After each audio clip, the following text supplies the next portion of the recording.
Hello everyone, welcome to the class. Today's topic is CRR and SLR in simple language. So what is CRR? CRR means cash reserve ratio. This means banks set aside this portion in cash with the RBI. The bank cannot lay this amount to anyone or earn a profit or interest on CRR. That means if a bank is receiving a deposit, so from that deposit, some portion is maintained, some percentage is maintained with the RBI. Banks have to maintain, all the commercial banks have to maintain with the RBI. At present, the CRR is to be maintained is 3% of NDTL.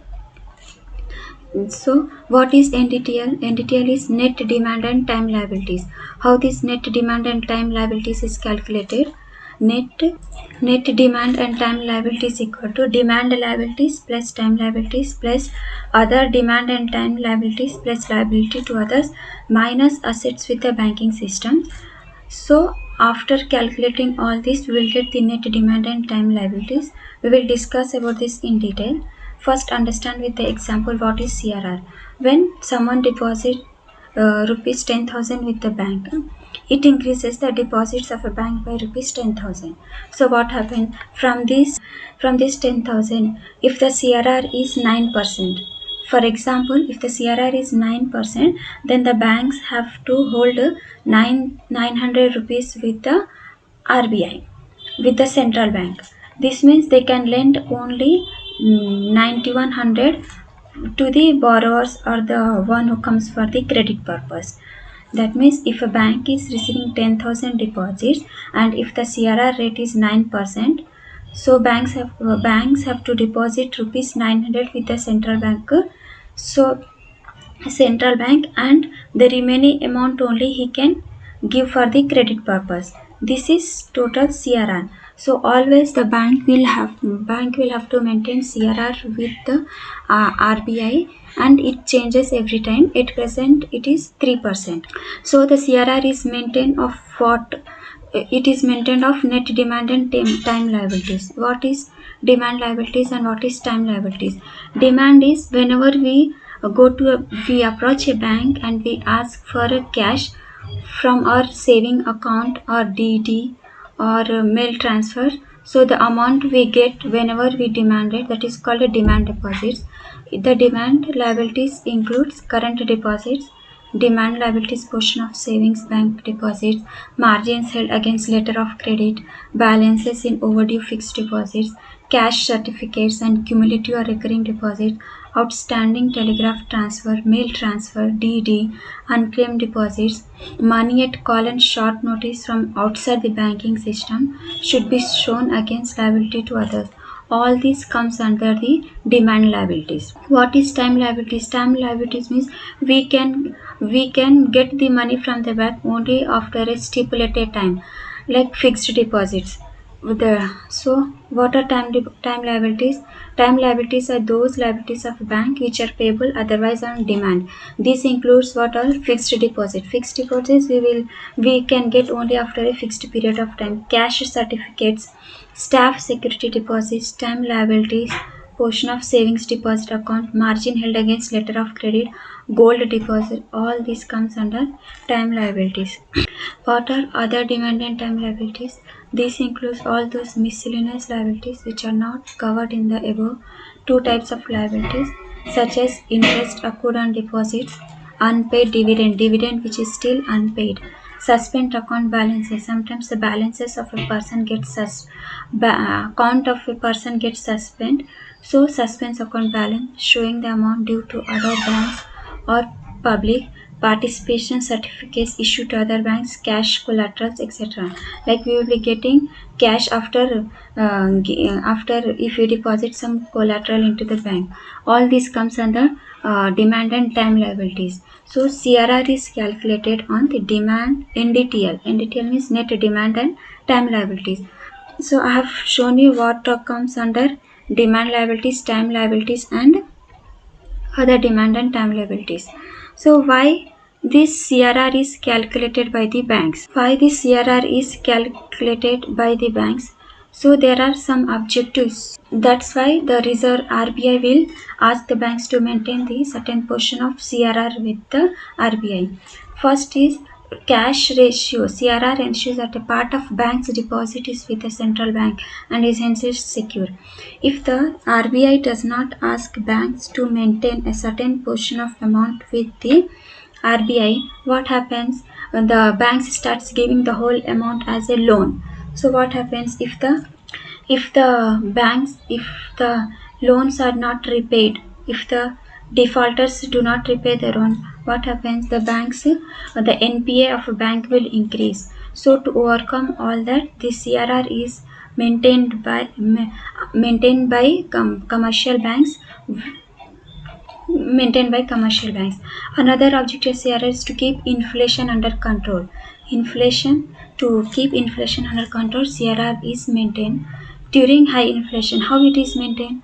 If there is an inflation, what RBI does, it will increase the rate of CRR.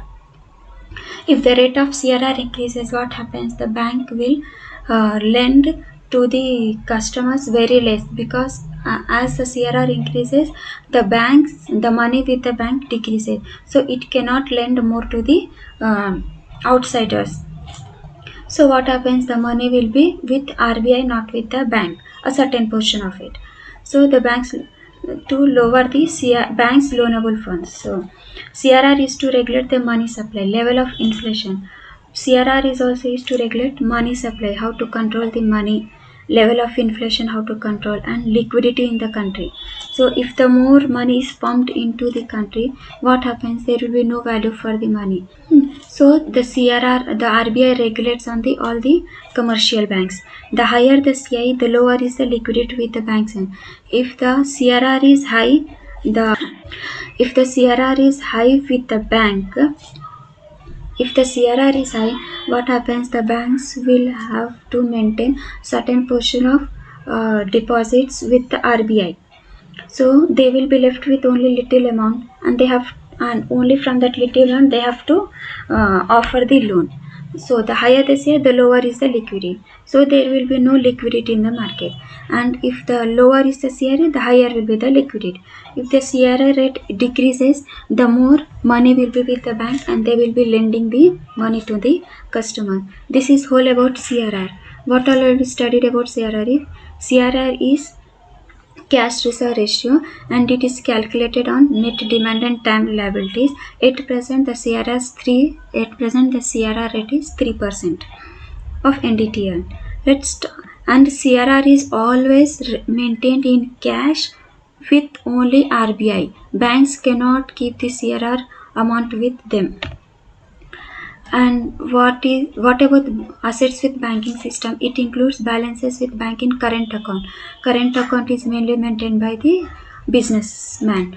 Balances with banks and notified financial institution. Funds made available to banking system by way of loans or deposits repayable. Loans other than money at call and short notice available to the banking system. Any other amounts due from the banking system which cannot be classified any other of the above. All this comes with the assets with the banking system. So this net NDTL is calculated as demand liabilities plus time liabilities plus other demand and time liabilities plus liability to others minus assets with the banking. If we calculate in this way, we will get the net demand and time liabilities, and from NDTL 3% of this CRR will be maintained with the RBI by all the commercial banks. Now next topic, SLR. SLR is statutory liquidity ratio. This is also set aside by all the commercial banks, but it is set aside in the form of cash or gold or approved securities by the RBI, and this amount has to be maintained with the banks itself. They need not deposit with the RBI.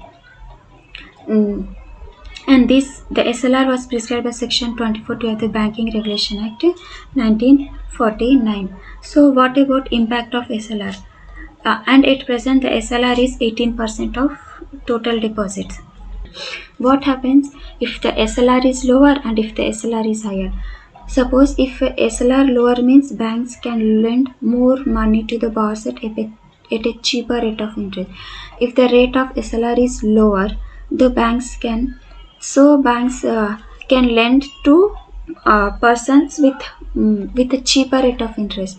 The rate of interest will be very low. And what happens if a higher SLR can lead to inflation? So if a SLR is lower, the banks can lend at a very low rate of interest. But if a SLR becomes higher, it means that there is an inflation in the country. What about higher SLR? Banks cannot easily lend to the borrowers. It attracts higher rate of interest. It helps them control inflation in the economy. So if the SLR is higher, banks will have to maintain like they have to maintain with them only cash in form of gold or government securities or anything, so they cannot lend money to the borrowers. So the rate of interest will be also high, so money, it helps control inflation in the country. So SLR will, what usually does is to control the inflation. The SLR is very useful. So both these CRR and SLR are very most important topics.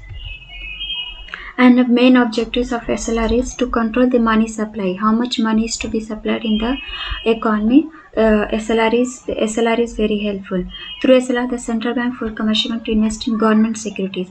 What I said that SLR is kept in the form of cash, gold, and government security. So this RBI will force the commercial banks to invest in government securities with the help of SLR to support the RBI to assure the safety of a commercial banks.